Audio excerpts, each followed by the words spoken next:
Algebraic products. So just like we do with whole numbers, decimals and fractions, we have multiplying and dividing in algebra.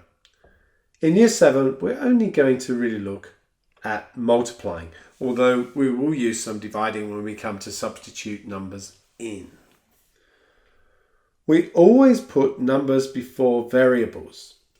And what I mean by that is that we write 2a and not a2.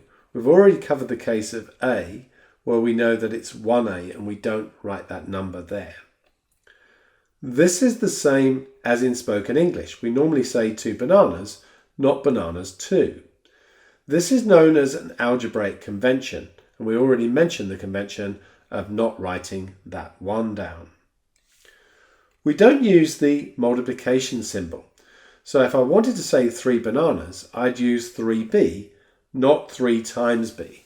And there are cases, and we'll see that in the example coming out, where we want to put that multiplication sign back in, but then when we give a finalized answer, we'll take any multiplication signs out again.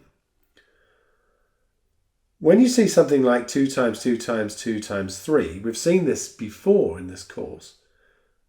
That's called expanded form. And if we write that same thing as 2 cubed times 3, that's index form. We can do the same thing with algebra. A times A times A times B is expanded form. A cubed B is index form. Note there was no multiplication symbol.